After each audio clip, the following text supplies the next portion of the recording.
In the far Pacific, where the mighty ships of the U.S. Navy commanded the approaches to Japan, the big guns were silent, the men tense, expectant.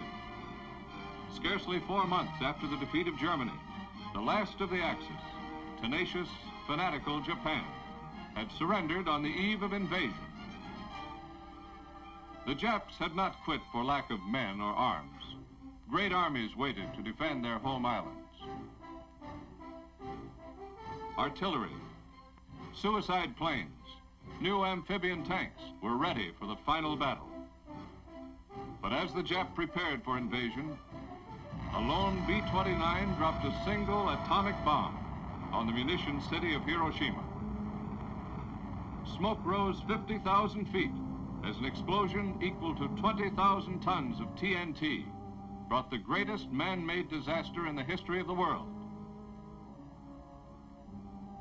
The Japs were stunned, but still they hesitated. So 3 days later, another bomb fell on Nagasaki, wiping out 1/3 of that industrial center.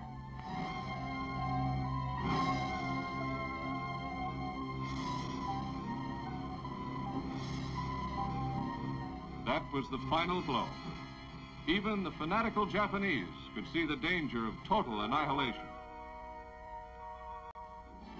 So they surrendered, unwillingly, but unconditionally. The prologue to the great drama of surrender was begun. The Americans moved swiftly toward occupation. First soldiers to set foot on Japanese soil came appropriately enough from the air, as troops of the 11th Airborne Division landed at Atsugi. Then Marines and Blue Jackets moved in at the Yokosuka Naval Base.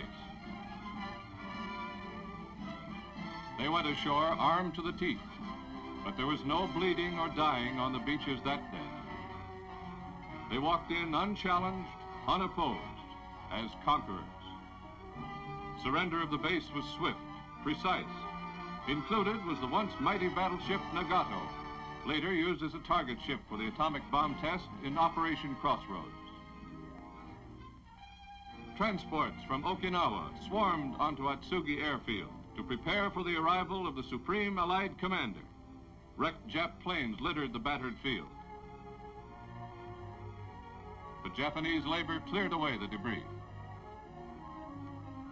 Atsugi was American manned and ready when the C-54 arrived, bearing the man who was to direct the future destiny of Japan.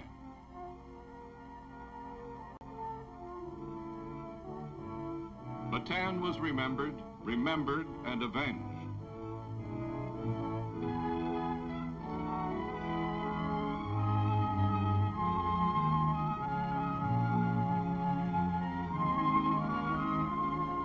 MacArthur moved to his next great role aboard the USS Missouri in Tokyo Bay. Here on the morning of September 2nd, the drama of surrender reached its climax. In a ceremony that lasted only 20 minutes, the fate of Japan was sealed forever.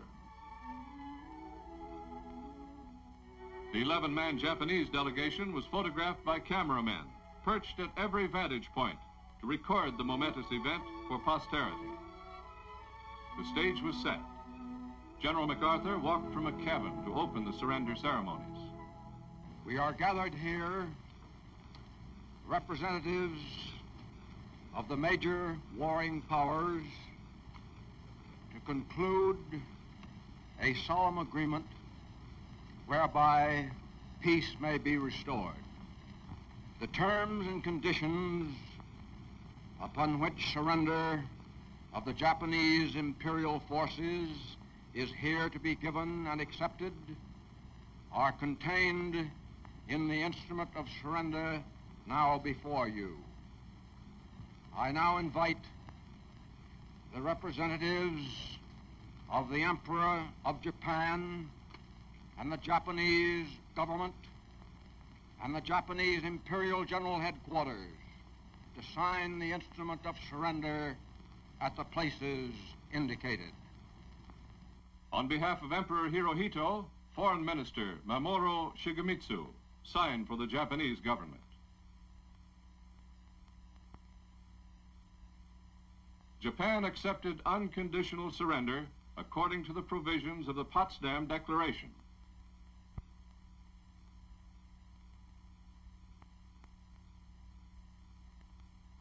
The Supreme Commander for the Allied Powers will now sign on behalf of all the nations at war with Japan.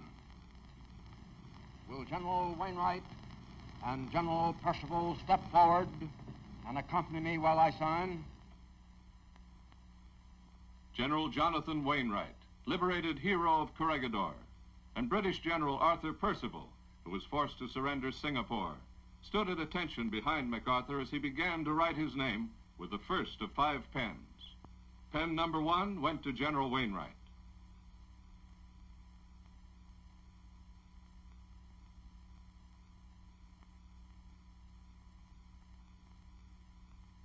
The second pen was handed to General Percival.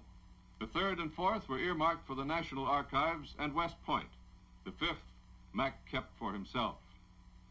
These proceedings are closed.